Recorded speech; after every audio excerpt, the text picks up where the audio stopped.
हनुमंते नमः। दर्शकगण, मैं आचार्य सत्यानंद আজকে আপনাদের কাছে একটি আরো টোটকা নিয়ে এসেছি, যেটা আপনার রান্নাঘরের সাথে প্রভাবিত। দর্শকগণ, মনে রাখবেন, একটি বাড়ির তিনটি ভাগ হয়। একটি বাড়ি, যে বাড়িতে আপনি থাকেন, তার তিনটি ভাগ আছে। একটি ভাগ হচ্ছে ড্রয়িং রুম, ড্রয়িং অর্থাৎ সাজাবটওয়ালা কামরা। আপনার যতটা সামর্থ্য সেই ড্রয়িং রুমটাকে ধার্মিক সামাজিক রূপে সাজাবেন। আপনার একটি ফটো আর আপনার মিসেসের একটি ফটো ড্রয়িং রুমে থাকা খুব জরুরি, অনিবার্যতা। যদি নিজের বাড়ির কল্যাণ চান, প্রথম রুম এটা বাড়ির। যারা এই বাড়িতে ঢুকবে তারা গৃহকর্তা আর গৃহকর্ত্রীর ফটো দেখা চায়। চেষ্টা করবেন প্রবেশের সঙ্গে সঙ্গে আপনার ফটোটা দেখা যাক। এটা হচ্ছে ড্রয়িং রুম, একটা পার্ট। বাড়ির আরেকটা পার্ট হচ্ছে বেডরুম। দর্শকগণ, যেখানে আপনি সুখ শান্তি পাবেন, শয়ন কক্ষ।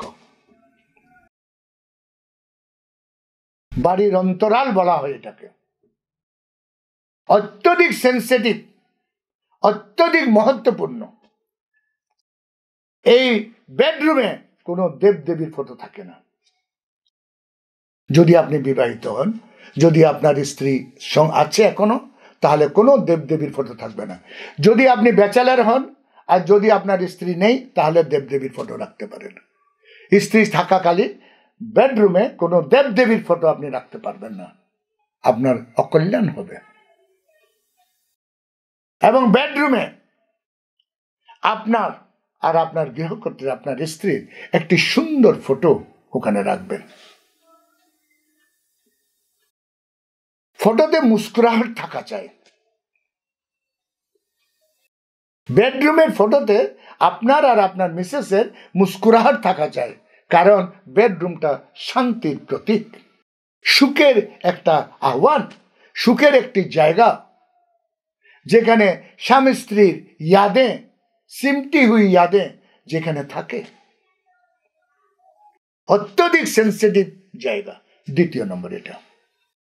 থার্ড, আপনার বাড়ির তৃতীয় স্থান, যেটা গুরুর সাথে রিলেটেড, যেটা ঈশ্বরের সাথে রিলেটেড, যেটা ধর্মের সাথে রিলেটেড, সেটা হচ্ছে আপনার রান্নাঘর, পাকশালা। দর্শকগণ, এই রান্নাঘরে এই সব কিছু আছে, ওই সমস্ত দ্রব্য পদার্থ আছে যেগুলো আপনার জীবনকে সাধন সম্পন্ন করতে পারে। মনে রাখবেন, এখানে দু তিনটি জিনিস করা খুব জরুরি রান্নাঘরের। একটা হচ্ছে, যেটা আপনার খাবার জল থাকে, আপনার খাবার যে সুরাহি ইয়া যেটাই জলের ব্যবস্থা, সেটা রাত্রে ঢেকে রাখবেন। কিন্তু এক লোটা জল, এক গ্লাস জল তার পাশে ওপেন রেখে দেবেন। বলা হয় আপনার পিতাররা এসে সেই জলটা খায় আর আপনাকে আশীর্বাদ দিয়ে যায়। ভগবান থেকেও যদি কোনো পাওয়ারফুল আশীর্বাদ থাকে, বলা হয় এটা পিতার, আপনার পূর্বজদের। যার জন্য আমাদের পূর্বজরা যখন মারা যায়, আমরা তার ফটোকে ঠাকুরের আসনেও রাখি, তার পায়ের ছাপকেও ঠাকুরের আসনে রাখি। কেন? মৃত্যুর পর মানুষ ঈশ্বর হয়ে যায়। এবার আপনাকে একটি প্রয়োগ বলছি আপনার রান্নাঘরের। বলা হচ্ছে যে সোমবার, শুক্রবার আর বৃহস্পতিবারের মধ্যে যে কোনো একদিন আপনি একটি কাঁচের একটি গ্লাসে মিশ্রির দানা, যেগুলো স্কোয়ার পাওয়া যায়, কিছুটা ওখানে ঢালবেন একটা কাঁচের গ্লাসে, এবং গুঁড়ো হলুদ তার উপরে দেবেন, তার উপরে গ্লাসটা ভরে যায় মতন, যে কটোরাটা আছে ভরে যায় মতন চিনি ঢেলে দেবেন, রান্নাঘরে কোনো জায়গায় রেখে দিন। বাস, ছোট একটি উপায়, কিন্তু অসাধারণ বেনিফিট। আপনার রান্নাঘর সব সময় ভরা থাকবে। আপনার যেখানে আপনি আপনার টাকা পয়সা রাখেন সেখানে টাকা কখনো খালি হবে না। বলা হয় রান্নাঘরের যে অষ্টলক্ষ্মী, রান্নাঘরের অধিপতি গ্রহ অষ্টলক্ষ্মী, কুবেরের অধীনে 8টা লক্ষ্মী আছে, সেটা তার নিবাস রান্নাঘরের এই বিভিন্ন জিনিসপত্রতে।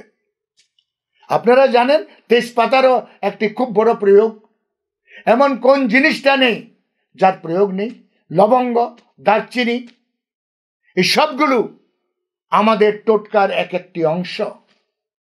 দর্শকগণ, যদি নিজেকে ধনবান করতে চান, দারিদ্র যোগের থেকে উপরে আসতে চান, নিজেকে সাধন সম্পন্ন করতে চান, নিজের গরিবী রেখাটাকে কাটাতে চান, তাহলে এই প্রয়োগটি করবেন, দেখবেন আপনি ধন্য ধান্যে পরিপূর্ণ হয়ে যাবেন।